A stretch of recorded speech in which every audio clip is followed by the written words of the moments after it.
প্ৰতি বছৰেই এই দিনটো আমাৰ মাজলৈ আহে, যিটো দিনত আমি অলপ হ'লেও আৱেগিক হৈ পৰোঁ। সকলোৰে চকুত অকণমান হ'লেও চকু পানী নিগৰে। ছাত্ৰ ছাত্ৰীয়ে হওক বা শিক্ষক শিক্ষয়িত্ৰীয়ে হওক, সকলোৱে অকণমান সময়ৰ বাবে হ'লেও উচুপি উঠে। ভাল লগা এটা মুহূৰ্ত, অথচ দুখেৰে জৰ্জৰিত। আমি দশম শ্ৰেণীৰ ছাত্ৰ ছাত্ৰীসকলক বিদায় দিয়াৰ এইটো দিন। ইমান বছৰে পাই থকা এই ল'ৰা ছোৱালীকেইটা নিজৰ সন্তানৰ দৰে হৈ পৰে, আৰু তেওঁলোকক বিদায় বুলি যেতিয়া এটা বিদায় সভাৰ দিন আমি লওঁ, তেতিয়াই আমি আৱেগিক হৈ পৰোঁ। আৰু তেওঁলোকৰো মৰমবোৰ তেওঁলোকেও আহি আমাক উপহাৰ যাচে, আমি তেওঁলোকক আশীৰ্বাদ জনাওঁ, শুভেচ্ছা জনাওঁ।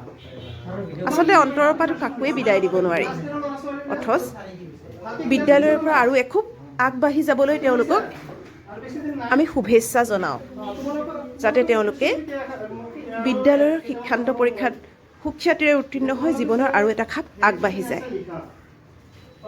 ছাত্ৰ ছাত্ৰীসকলেও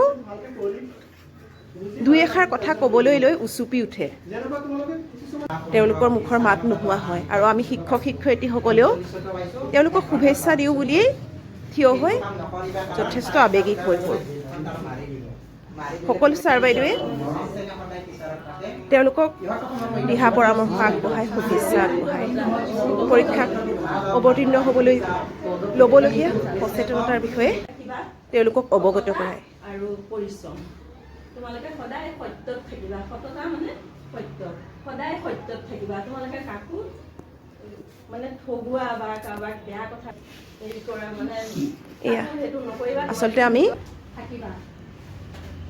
তেওঁলোকৰ উজ্জ্বল ভৱিষ্যতৰ কাৰণে হৃদয়ৰ পৰাই প্ৰাৰ্থনা জনাওঁ, তেওঁলোকক উৎসাহ দিওঁ, আৰু আমি নিজেও আৱেগিক হৈ পৰোঁ। আমাৰ স্কুলীয়া জীৱনৰ নিজৰ জীৱনৰ সময়খিনিৰ লগত ৰিজাব বিচাৰোঁ। এগৰাকী বাইদেউতো নিজৰ জীৱনৰ নিজৰ সময়খিনিক কৰি কান্দি উঠি, সঁচাই আৱেগিক এটা মুহূৰ্ত। তেওঁলোকৰ মাজতো উলহ মালহ, চকুৰ পানী,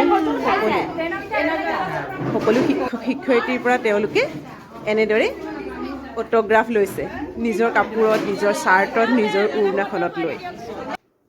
এয়া হেনো স্মৃতি হিচাপে ৰাখি থ'ব তেওঁলোকে। শেষত সকলোৰে পৰা চাইন লৈছে, নিজৰ জীৱনত আৰু এখোপ আগবাঢ়ি যাবলৈ সকলোৰে পৰা আশীৰ্বাদো বিচাৰিছে। শুভ হওক তেওঁলোকৰ দিনবোৰ, উন্নতিৰ পথত আগবাঢ়ি যাওক।